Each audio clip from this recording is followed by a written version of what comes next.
Here's a question most people are too embarrassed to ask out loud. What if you're doing everything right? Saving, investing, being responsible, and it still feels like absolutely nothing is happening? Because that feeling, that hollow, is this even worth it feeling?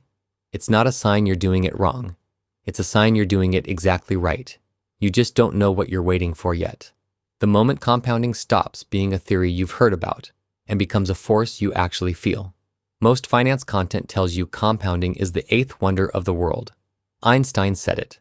Buffett built his career on it. You should trust it. And you nod. You download the app. You set up the automatic transfer. Then 6 months later, you're staring at a balance that looks like a tip you'd leave at a restaurant, wondering if maybe you should try real estate instead, or crypto, or anything that feels like it's actually moving. Here's what nobody tells you. There's a specific phase every investor goes through where compounding is working and you cannot feel it at all, where the math is running perfectly in your favor, and it feels like dead silence. If you don't know this phase exists, you will almost certainly quit during it. So today, I want to show you exactly what this phase looks like, when it ends, and what happens on the other side. Because the other side is the reason people call compounding magic. Let's start with an honest look at what your money is actually doing in the early years. When you first invest $400 a month into a broad index fund, your account grows in the most unglamorous way possible. At the end of year one, you've contributed $4,800. Market returns might add $400 on top of that. Total balance, roughly $5,200. You stare at that number, and you feel nothing, maybe mild disappointment. But here's the thing. That $400 the market added without you doing any work, that's a preview. That's the machine running in first gear. Think of it like lighting a campfire in the rain. The first few minutes, you're hunched over the matches, shielding the flame, wondering if it'll catch. Nothing looks impressive, but you're not failing. You're building the heat the fire needs to sustain itself. Your early investing years are the heat-building phase. The fire isn't roaring yet. That doesn't mean it isn't real. Now let's track what happens if our investor, call him James, stays consistent. $400 a month, 10% average annual return. No breaks, no panic selling. Year one, James contributed $4,800. His account is worth about $5,040.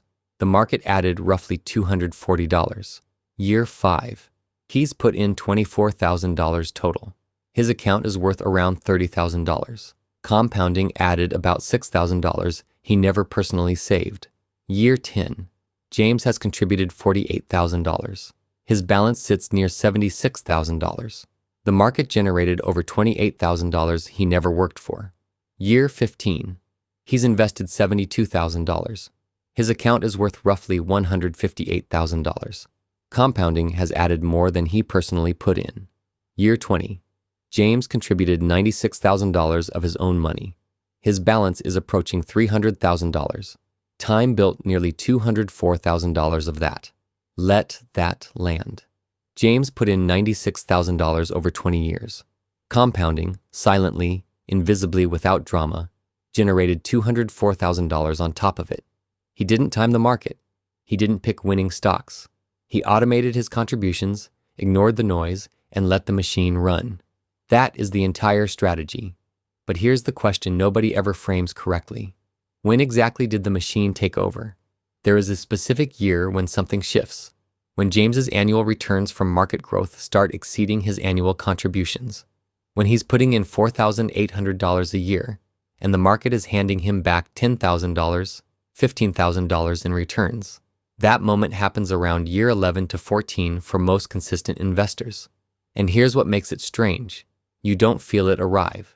No alarm, no confetti, no notifications saying the machine is now working harder for you than you are for it. You just slowly notice your balance doing things you didn't do. You missed a contribution 1 month, and your portfolio still went up $1,100.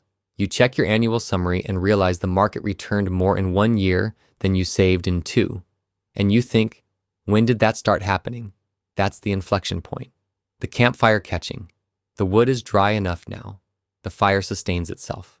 Drop a comment below. What year are you in on your investing journey?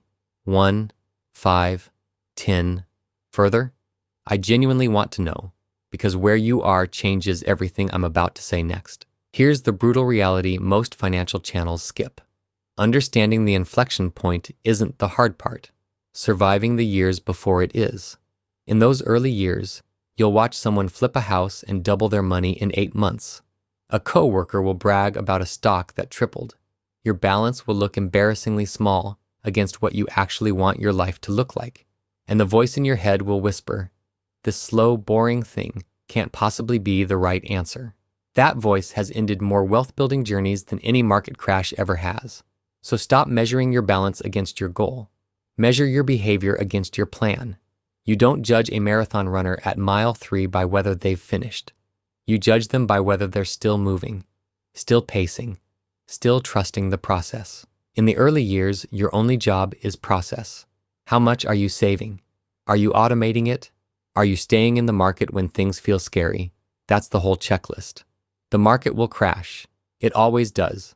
And when it does, the worst thing you can do is sell. Not because selling feels bad. It actually feels like relief, like taking control. But because selling breaks the chain. And the chain is the entire game. Every dollar pulled out during a downturn misses the recovery. And the recovery always comes. Staying invested isn't passive. It's one of the hardest active decisions you'll ever make. Now I want to reframe something that might change how you see the whole journey. The early years aren't the boring years. They're the most important years. A 10% return on $5,000 is $500. A 10% return on $200,000 is $20,000. Same market, same percentage, radically different outcome. Just because the base grew. Every dollar you invest in year 2, year 3, year 5 isn't just sitting in an account. It's compounding for decades. Given enough time, it multiplies into something your future self will be genuinely stunned by. Your present self feels nothing investing that dollar. Your future self feels everything. That's the deal compounding offers. Patience now, something extraordinary later. Not as a maybe, as a mathematical certainty, if you stay the course. So here's what to actually do. Based on where you are right now. Haven't started yet? Start today. Not next month. Today. Time is the one ingredient you cannot buy back. Every year you delay costs you not just that year's savings, but everything those savings would have compounded into. In your early years, protect consistency above everything. Automate your investments so emotion can't reach them. Build the habit, then let the math do the rest. Around years 10 to 15, pay attention. Watch your annual returns. Notice when they start approaching what you're contributing. You might be closer to the inflection point than you think. Starting later in life. Hear this. Later is not too late. The inflection point still arrives. The timeline is compressed. You'll need to contribute more, but the machine still runs. The only version of this story that ends badly is the one where you never start. Here's what I keep returning to. Wealth, real, lasting wealth, almost never announces itself. It doesn't reward you with dopamine hits or dramatic overnight wins. It just quietly builds, invisibly, relentlessly, compounding in the background while you live your life. The people who build genuine wealth aren't necessarily smarter or higher earners. They're not market geniuses. They understood one thing, that the machine takes time to turn on, and their only job was to not unplug it. You might be months from the inflection point right now. You might be years away. You can't see it coming. That's the point. You have to trust what you can't yet feel. Start. Stay. Trust the math. And if this video shifted something for you today, hit subscribe. Because the next one builds directly on everything we covered, and you're going to want to see where this goes.